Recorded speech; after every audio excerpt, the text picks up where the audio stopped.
हमारे YouTube channel कला लेखन पर आपका हार्दिक स्वागत और अभिनंदन है। आज हम टीजीटी पीजीटी के प्रश्नों की श्रृंखला में कुछ नए प्रश्न लेकर आपके सम्मुख उपस्थित हुए हैं, जो इस प्रकार हैं। पहला हमारा प्रश्न है, मानव के अंदर सौंदर्य के भाव उत्पन्न हुए। पुरापाषाण काल, मध्यपाषाण काल, नवपाषाण काल, उपरोक्त सभी। तो नवपाषाण काल से मानव के अंदर सौंदर्य की भावनाएं उत्पन्न होती हमें स्पष्ट रूप से दिखाई देती हैं, इसलिए विकल्प संख्या 3 सही हैं। पुरापाषाण काल का मानव अनगढ़ औजार के पत्थरों से औजार बनाता था, या यूँ कह लीजिए केवल वह चुनाव करता था कौन सा पत्थर उसके उपयोग में आ सकता है। मध्यकालीन में वह पत्थरों को काट छाँट के छोटे और नुकीले औजार बनाने लगा।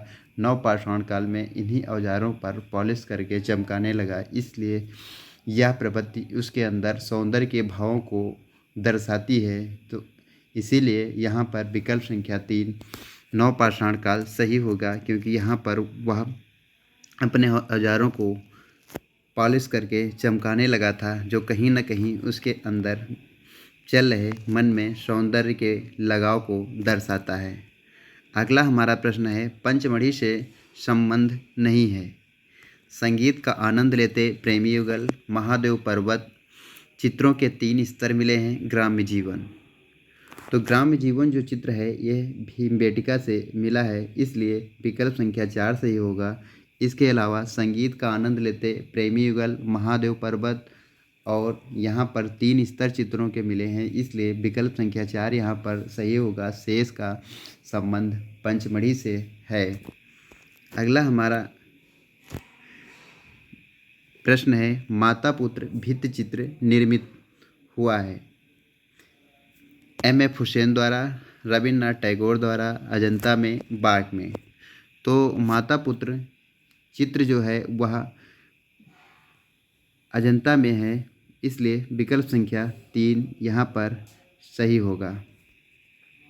अगला हमारा प्रश्न है, बोधिसत्व का अंकन, बोधिसत्व पद्म पाणि का अंकन हुआ है सिगरिया में, एलोरा में, अजंता में, बाग में। तो बोधिसत्व पद्म पाणि का अंकन जो है गुफा संख्या 1 में अजंता में किया गया है। यह भावों के लिए विशेष रूप से प्रसिद्ध माना जाता है। अगर पूछा जाए आपसे यह चित्र किस रूप में प्रसिद्ध है, तो ये भावों के लिए विशेष रूप से जाना जाता है। इसके साथ साथ इस चित्र में अजंता की सारी, चाहे रेखा हो, चाहे भाव हो, चाहे संयोजन हो, चाहे इसमें आलेखन हो, सारी चीज़ें यहाँ पर स्पष्ट रूप से, सारी विशेषताएं यहाँ पर स्पष्ट रूप से दिखाई देती हैं। यह चित्र गुफा संख्या 1 में बनाया गया है। अगला हमारा प्रश्न है, गुजरात के युद्ध बंदियों को अकबर के सम्मुख प्रस्तुत करना चित्र बना है। अकबर के काल में अवनींद्रनाथ टैगोर द्वारा, जहांगीर द्वारा, महेंद्र पांड्या द्वारा। तो यह गुजरात के युद्ध बंदियों को अकबर के सम्मुख प्रस्तुत करना, ये अकबर के समय में चित्र बना है, जो इस समय लंदन में संग्रहित है, इसलिए विकल्प संख्या यहाँ पर 1 सही होगा। अकबर सही है यहाँ पर। अगला हमारा प्रश्न है, के विक्रम सिंह किस कलाकार को श्रमिक सौंदर्य का कलाकार मानते हैं? सुधीर पटवर्धन, सुधीर पटनायक, राजा रवि वर्मा, नागजी पटेल। तो सुधीर पटवर्धन को श्रमिक सौंदर्य का कलाकार के विक्रम सिंह मानते हैं, इसलिए इनका विकल्प संख्या 1 सही है। सुधीर पटवर्धन कहा करते थे, जब तक मैं आम लोगों के बीच में नहीं गया तब तक उनके भावों को अपने चित्रों में यथावत दर्शाने में असफल रहा। अगला हमारा प्रश्न है, सदाशिव गंगाधर श्रीखंडे का जन्म कहाँ हुआ? मध्य प्रदेश, उत्तर प्रदेश, पंजाब, दिल्ली। तो सदाशिव गंगाधर श्रीखंडे का जन्म मध्य प्रदेश दमोह में हुआ था, इसलिए विकल्प संख्या यहाँ पर 1 सही होगा। अगला हमारा प्रश्न है, किस कलाकार ने 1995 में अटैक नाम से मूर्ति शिल्प की एक विस्तृत श्रृंखला बनाई? श्रीधर महापात्र, सदाशिव गंगाधर श्रीखंडे, अवतार सिंह पंवार, नित्यानंद महापात्र।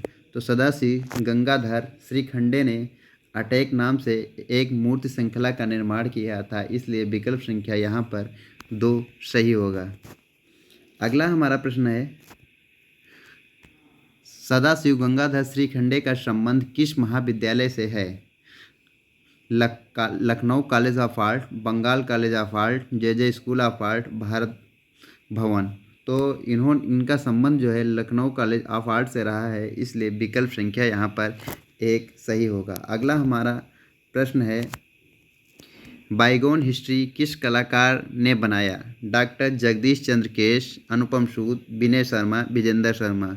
तो बाइगोन हिस्ट्री जो है विनय शर्मा का बनाया हुआ एक चित्र है, इसलिए विकल्प संख्या 3 यहाँ पर सही होगा। बाइगोन हिस्ट्री चित्र जो है मिक्स मीडिया में बनाया गया है, जो 2005 में विनय शर्मा ने बनाया था। यह परीक्षा की दृष्टि से काफ़ी महत्वपूर्ण है, हो सकता है अगली परीक्षा में ये आ भी जाए। इसके अलावा इनकी एक प्रसिद्ध चित्र श्रृंखला है विनय शर्मा की, होमेज टू एडल्ट्स। ये जो है चित्र श्रृंखला है, ये काफ़ी प्रसिद्ध रही है। ये कागज़ पर स्याही के द्वारा बनाई गई है। अगला हमारा प्रश्न है, कला विभूषण सम्मान किस संस्था द्वारा दिया जाता है? ललित कला अकादमी नई दिल्ली, उत्तर प्रदेश राज्य ललित कला अकादमी, राजस्थान ललित कला अकादमी, आईफैक्स। तो कला विभूषण सम्मान जो है आईफैक्स द्वारा दिया जाता है, इसलिए विकल्प संख्या 4 यहाँ पर सही है। आशा करते हैं यह जानकारी आपको अच्छी लगी होगी। चैनल को सब्सक्राइब करें, वीडियो को अधिक से अधिक शेयर करें और ऐसे ही कुछ नए क्वेश्चनों के लिए हमारे साथ बने रहिए। वीडियो देखने के लिए धन्यवाद। नमस्कार।